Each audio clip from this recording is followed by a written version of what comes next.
This is a spoiler review for Glass Onion. If you have not seen Glass Onion and you want to stay spoiler free, you should not listen and or watch this. If you have seen the film or you don't care about hearing spoilers, then proceed. All right, spoilers for Glass Onion. What do we got to talk about? Well, what I really liked about this murder mystery and its subversion is the setup is Edward Norton's character is hosting this elaborate murder mystery dinner on the island where it's supposed to take days to solve with all these clues. You know, he is the victim, quote unquote. So you're kind of expecting like that he's going to be killed. You think it's going to be part of the game, and then turns out, oh no, he's really dead. And then maybe more murders like that happen afterwards.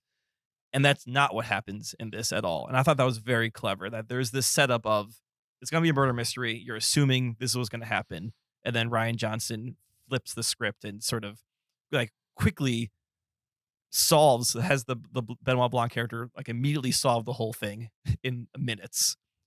And then the actual murder mystery proceeds from there. Yeah. Yeah, I like that too. And I think that's probably the most surprising part of the movie is just how it's setting up. It continually tries to set up the idea that Miles, the Edward Norton character, is going to get murdered. And then all these people have, you know, reasons why they would murder him. Yep. And that's kind of the setup for the first Knives Out movie is like, you're expecting what happened in that movie to happen in this one, right? Somebody's actually going to murder the guy. Although in Knives Out, nobody murders him, right? Doesn't he? No, he's murdered. He gets murdered. He thinks he's taking his own life. Right. But there's he does take his own life, but he does it because he thinks he got murdered. Yeah, because he's trying to save her from having poisoned him. That's right. Which she didn't really do. There was this belief that there was a mix-up of the medication. Yeah. Right. But Chris Evans technically he did. Yeah. He did kill himself, even though the nephew or whatever he was, the grandson, was conspiring to murder him. Right. It's been a while since I saw the first Knives Out. Yeah. Knives Out, a Knives Out mystery. Right. Okay, this is not a Knives Out spoiler review. This is a Glass Onion spoiler review. Yeah, so I liked how this movie just spends a lot of time setting up this one conceit that it's all building towards, and then they deflate that balloon pretty early once you get to the island, where it's like Benoit Blanc solves this contrived dinner party murder mystery like within the first few minutes. Yeah. Right. Yeah. Well, yeah. So that was one of my favorite moments of the movie, was just that whole flipping of the script. Right. And then you have like another 20 minutes before an actual murder happens. Yep. And that's kind of impressive that it keeps your attention and involved. And I really loved how basically halfway through the movie, it starts over again and goes back to the beginning after we learn that it's really the sister pretending to be her sister in the first half of the movie. I like that a lot because I was not expecting the twin switch. No. Yeah. I will say that I, both with the Dave Bautista death and with the Janelle Monáe death, I questioned whether they were really dead. Just because oftentimes in murder mysteries, when you have just the detective like inspect the body and say, oh, that person's dead, you're like, are they really? So obviously Bautista really did die, but when Monet stood back up or her character stood back up, I was like, I figured that one. Yeah. Oh, you predicted that in your brain. Yeah, well, and just because it's a trope in murder mysteries, whenever you have the detective like inspect the body and say, "Oh, this person's dead," I have trouble believing it. Yeah, if it wasn't a murder mystery, you wouldn't have had a second thought. But it's just your ears are always perked up with these things. Correct. Yeah. That's why I thought Edward Norton was the murderer from like the second someone got murdered. Just because the second someone got murdered, I thought he was the murderer. Just because it seemed like he'd be. Just because in this movie, it makes sense, right? Right, yeah. That, now, rather than just a random guess to be the murderer. I think what makes this movie good, though, is even though, like, you kind of figured, it's probably Edward Norton, even though I figured, oh, she's probably not actually dead, there's still a lot going on to this story to make it interesting of, like, you still have that why. Why is she here? Why is he the one who's actually trying to kill people to kill her, right? Yeah. And I think that's what makes the movie good, is all that backstory. And I really like how much of a phony that the Edward Norton character is. Sure. Right? Like, you know, and your first hint is they get these puzzle boxes to be invited to the island, and they're incredibly elaborate. And everyone's like, oh man, you know, whatever, Miles did it again.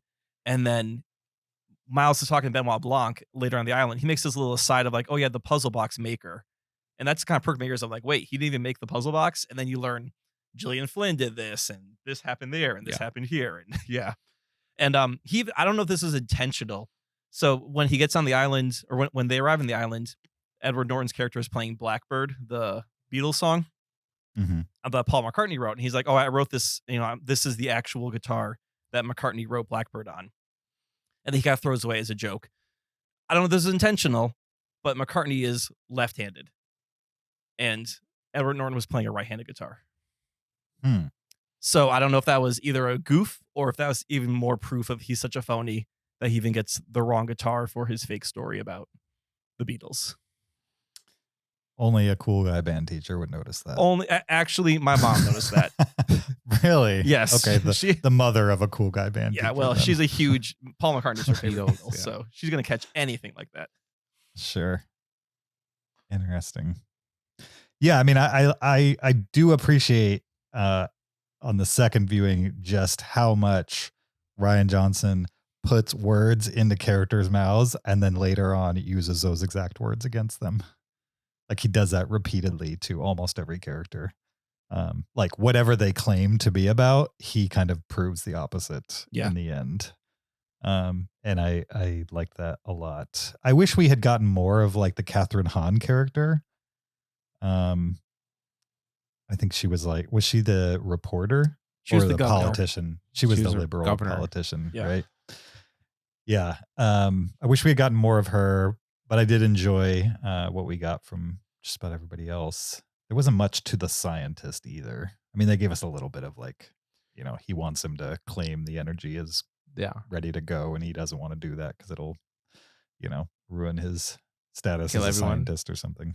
One thing I really liked about the way he acted, his performance, is when the partner gets murdered, everyone has a reaction shot. So it shows Catherine Hahn, you know, freaking out, and it shows Kate Hudson freaking out, and then it shows him, the scientist, and he's expressionless, and he takes a step forward. And I was just like, that is such a great actor choice. Like no reaction except he takes a step forward, you know, and I like that a lot. Sure. I didn't recognize that was Leslie Odom Jr. It wasn't until the credits popped up.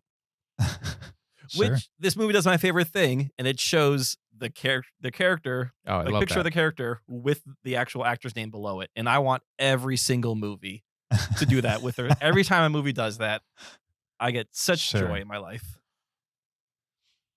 All right. Kyle's easy to please, it sounds. Yeah. I do have one quibble with the movie, and I did not have this the first time, but I definitely have it the second time. And it also addresses your statement, Zach, that like good murder mysteries you can see coming from the beginning on the second watch. I think this movie is a little unfair in that way. Why is that? Yeah. Because I watched it the second time knowing that there was a twin sister and that Benoit Blanc knew the sister was not the right sister. And I watched their interactions, not only together, but with other people. And they don't lead on that she's not who everybody thinks she is. There's like one statement by the Catherine Hahn character that this person has changed. But other than that, nobody notes a difference in the sister. And not only that, but on the scene where they're first arriving on the island, everybody is walking in front of Benoit Blanc and the sister. They're not even within earshot, and those two characters introduce themselves. And everybody has their back turned and is walking towards the island. So why would those two characters need to introduce themselves? Like, they're not doing it in front of people to make them think. You still got to stay in character in case someone's watching you. But nobody is. Everybody is in front of you. The only person watching at that point is the audience at home or in a movie theater. And so I feel like there isn't enough clue. You could not watch this movie and guess that there is a sister. Well, you might guess that something's weird with her character, but you would never guess that it's the sister. Yeah. Let me say two things to that, okay? The first one is, I say a good murder mystery shows all of the clues on the table, right? And you don't need to know that that's the sister in order to solve the murder, okay? Because the murder doesn't have anything to do with if she's the sister or not, okay? So I'm talking about like specifically the murder of Baptista. Mm-hmm. Well, you kind of need to know that the sister exists in order to solve the other murder in this movie. Yeah. Well, like so the why of, I mean, right. And you could, I'm assuming, James, when you watch the movie a second time, you were looking for the drink switch, and that is shown, right? Because they show it in like slow motion later. Those things are all shown. The only problem I have from like an audience fairness perspective when it comes to can you figure this out from the beginning is the sister angle, which is not projected at all. So just any clues. Just to cap that first point is that Benoit Blanc is our surrogate, right? Mm-hmm. So what I'm saying is I like a movie that he solves the crime and we have all the same clues that he has. Mm-hmm. And so he already knows about her. So that's not a clue that he has to pick up on while he's on the island. So that's why I just put it in a different category. But for my second point, I will say we are given a clue that perhaps she's not the person that she's supposed to be.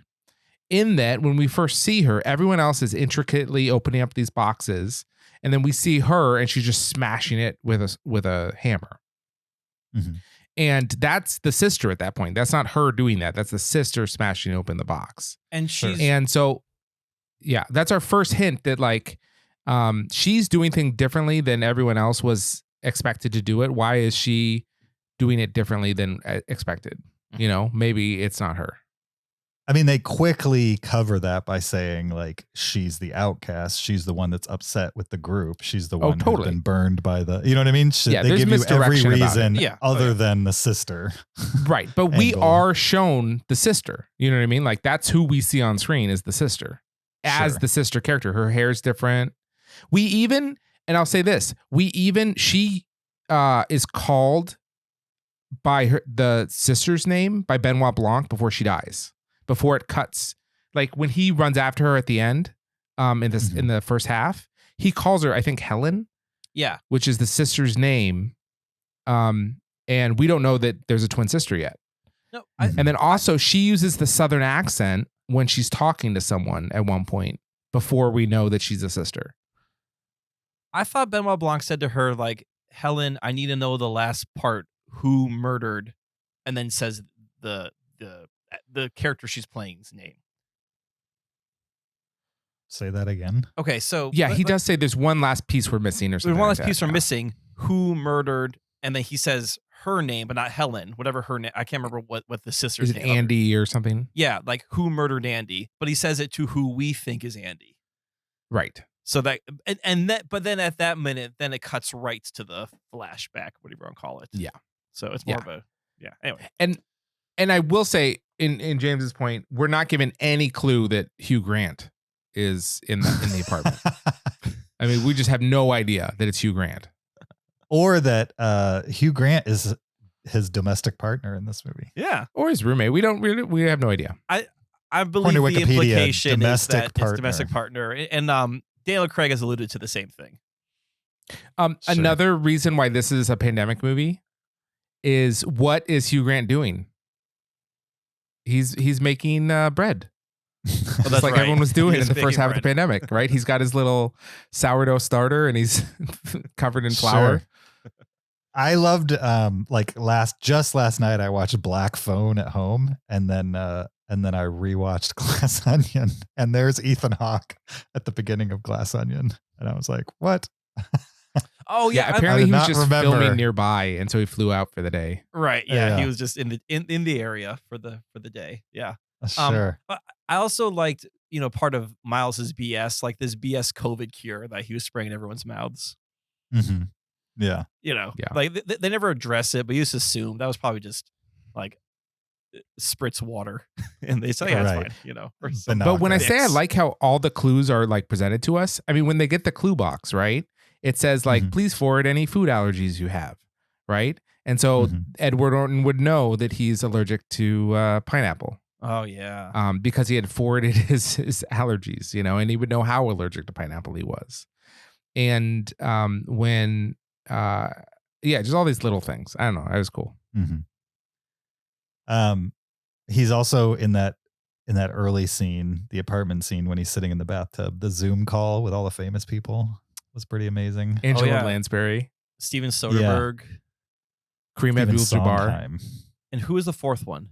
Wait, hold on. Natasha Lyonne. Can we just backtrack to he called Sondheim Soderbergh? Yes. Oh, did I say Steven Soderbergh instead of Sondheim? Yeah. Oh man, wrong button. That was amazing. Too late. Joking. I meant to I'll say keep it. Sondheim. Like Soderbergh. And Sondheim, did you know Sondheim had made a murder mystery called The Last of Sheila that this movie heavily draws from? It's like a bunch of people go to an island in Greece or whatever, and someone's killed. I did not know that. Did Yeah, you guys that's a catch the Sondheim. Joseph Gordon-Levitt cameo? I didn't catch it in the Yes. moment, but did you know it was him in the moment, Zach? No, but he Okay, tweeted no. out How could Dong you? later. Okay, yeah.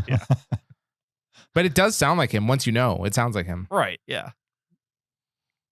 Yeah, and then other people that appear: Yo-Yo Ma, Yep. Jake Yeah. Tapper, and Serena Williams are all in the movie. That was great when they were in the workout room and you think it's a still of Serena Williams and she talks to them, and yeah. I thought That was great.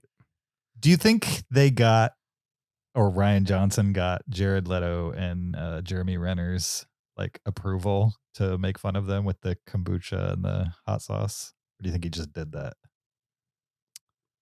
I think he did. I think he just did it. You think he just did it? You don't think he's the kind of guy that would ask just to make sure? He's not, Has he ever worked with either of them? Not that I know of, but Yeah. I don't think he's worked with Jake Tapper either. As far as I know.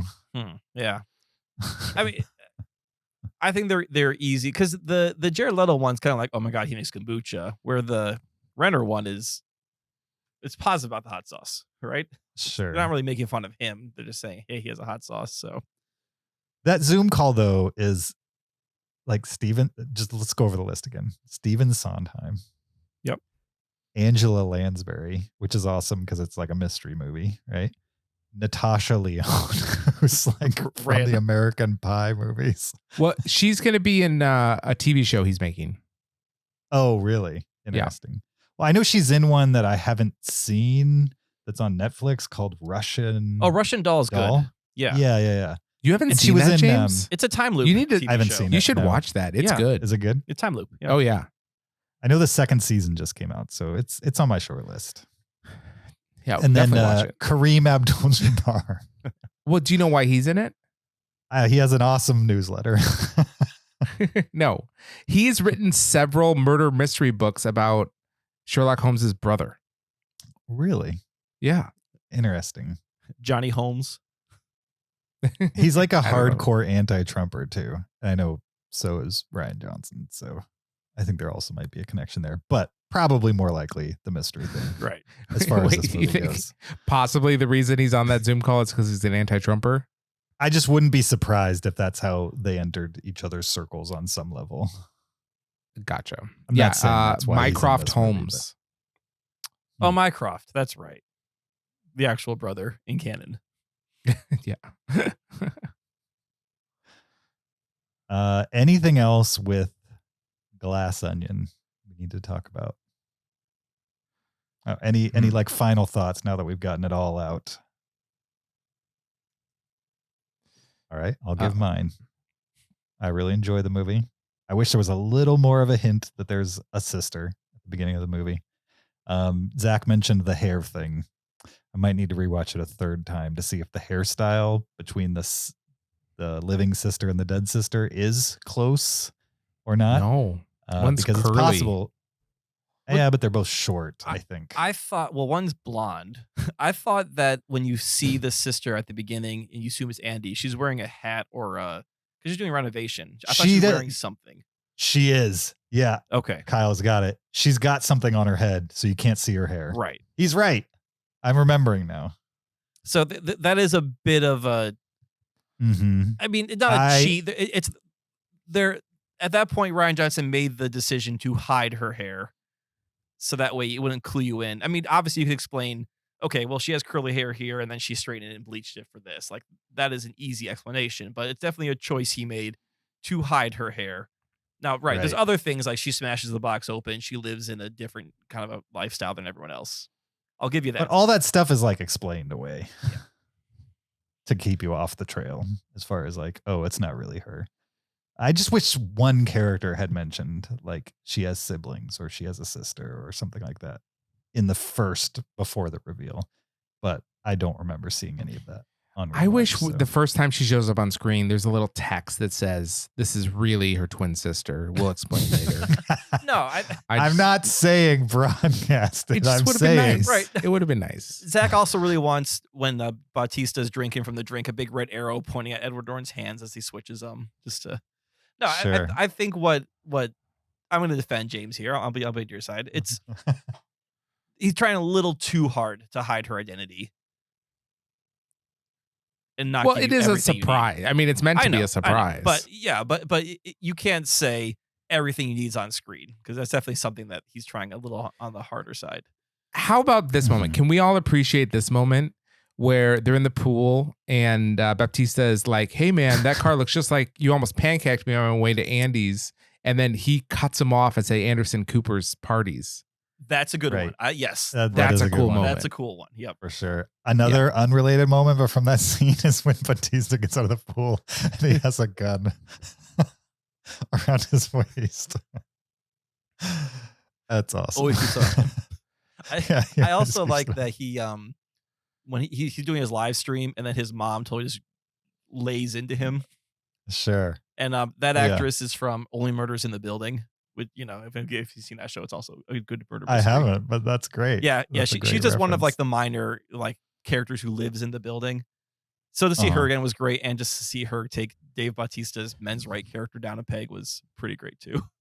Another thing I don't understand is, so the sister character breaks apart the box, right?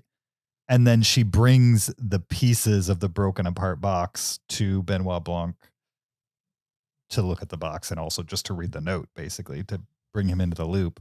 But then later on, when Benoit and the Ed Norton character are up in the top of the glass onion,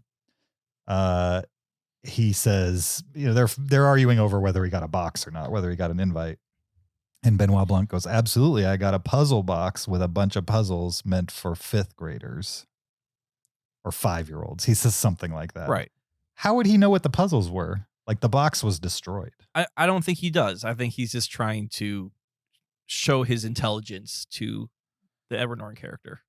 But like, how would he even know there were puzzles? Because I mean, she destroyed the box. She didn't even open the box to know there were puzzles. Well, she didn't inspected the contents burn of the box to the ground. Yeah, like you could still tell there's mechanisms and things happening in this. I'm sure he inspected the box.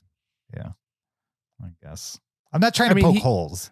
It's just the movie is so tight in so many other ways that it's kind of fun to, you know, try to see where there are holes. The box is not in like powder form. It's like there's still all the pieces there. I think a brilliant, you know, detective could have, you know, that's what detectives do, right? They like they follow things back into the past and see what they would look like in the past, you know, like blood stains and stuff like that. I guess. It's real skeptical of this box. Wait, but back to the box. No, keep going. Oh man, there's one well- other thing I wanted to say, but I forgot what it was. All right. That's annoying. Well, I'll just say in conclusion for myself, I enjoyed it, and I enjoyed it more the second time. And I think that says something about a murder mystery. When you already know how it's going to play out, you can still get something out of it that you didn't get the first time. And I think he's 2 for 2 on these. I think they feel like they live in the same universe, even though they don't really touch, other than that one character who does not acknowledge the existence of the first movie. And if he wants to make more of these instead of Star Wars, I guess I'm on board. I don't know if Star Wars wants him anymore. I did think of what I wanted to say. Is Okay. I love when movies revisit the exact same thing that we've already seen, but now with more context, we totally read it differently. Mhm. So, for example, when Batista's watching his girlfriend making out with Edward Norton, the first time we see that he's upset and tense, and we think it's because he's discovering his girlfriend's cheating on him. But later we discover, no, he knew that she was going to do that, and he was like hoping that she could get him to agree to like this career advancement for him. And I just love that, like with new information, we just see it totally different. Yeah, definitely. Anything else? Anybody changing their star ratings? 3 stars. Sticking with a 4. 5 stars. All right. 3. Oh, 3. Okay. You're all over the place, Zach. All right. Thanks for listening, guys. We'll see you guys next time. Until then, goodbye.